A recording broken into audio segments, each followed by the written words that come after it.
Bonjour, contente de vous retrouver pour cette fois-ci une vidéo sur le spiritisme. Je commence par le spiritisme parce que c'est par là que tout a commencé dans mon parcours sur l'ésotérisme.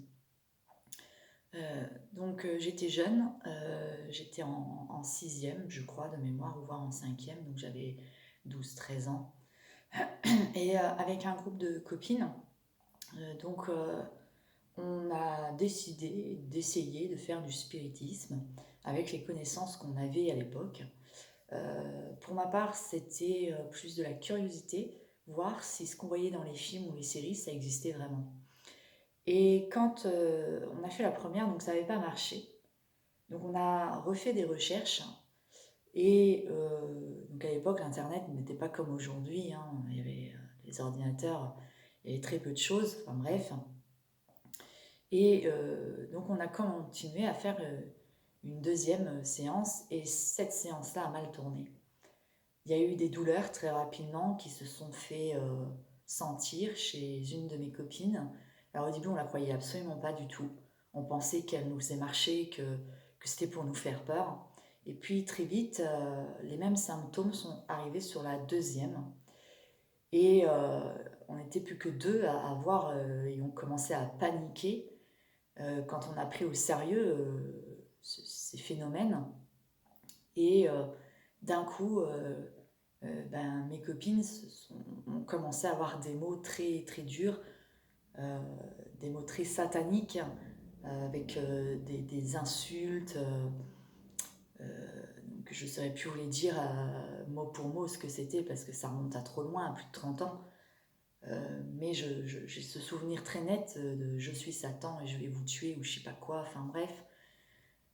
Donc là, avec l'autre copine qui n'avons pas de douleur, on a tout de suite mis un terme à la séance avec les connaissances qu'on avait à l'époque. Donc on avait un verre en cristal au milieu et il était dit que si ça tournait mal, avec un bâton, il fallait entrouvrir un tout petit peu le verre et avec le bâton foutre des coups comme ça et dire à cette énergie de partir en fait.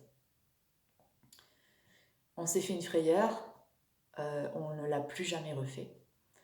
Néanmoins, l'expérience que j'ai vécue, que je raconterai à certaines personnes et tout, a fait que des personnes de mon entourage ont voulu vivre ce truc-là parce qu'ils ne croyaient pas en ce que je leur disais.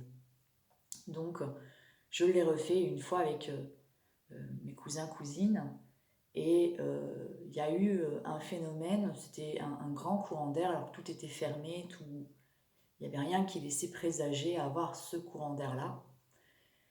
C'est tout ce qu'il y a eu. Néanmoins, dans la nuit, ma sœur et moi avons vu ce qui s'apparentait à un fantôme. Mais on l'a vu net de chez net.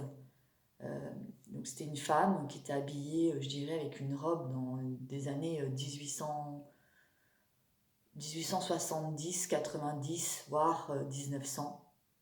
Elle était noire avec un petit peu de dentelle ici. Elle avait un chignon, elle avait des boucles d'oreilles.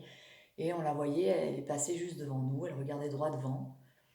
Puis cette image, elle s'est évaporée, quoi. Donc voilà, on a eu un peu peur.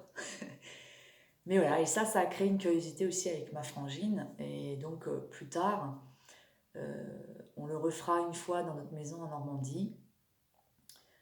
Je crois qu'il ne s'est rien passé de particulier. Mais moi j'avais peur, donc aussi je faisais tout pour un peu saboter le truc et m'arrêter avant qu'il y ait quoi que ce soit.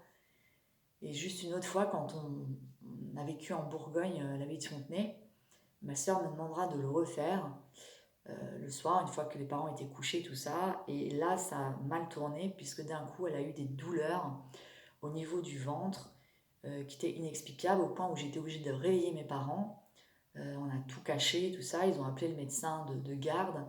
Et le médecin n'a pas su expliquer le truc. Donc, ils ont soupçonné quelque chose, parce qu'ils ont dit, oui, les filles, vous n'avez rien fait de particulier, de pas très catholique. Et nous, les enfants qui mentent à leurs parents, non, non, on n'a rien fait. Je ne sais pas s'ils nous ont cru, honnêtement. Mais après ça, on ne l'a jamais refait. Donc, de mon expérience, j'ai pu voir que le spiritisme, c'était très dangereux parce que c'est relié à des choses qui sont vraiment malsaines. Et, euh, et puis, ben, on ouvre des portes. Voilà, on ouvre des portes. Donc, ces portes-là qui se sont ouvertes vont m'amener vers d'autres outils ésotériques. Et donc, la suite dans un prochain épisode. À très bientôt.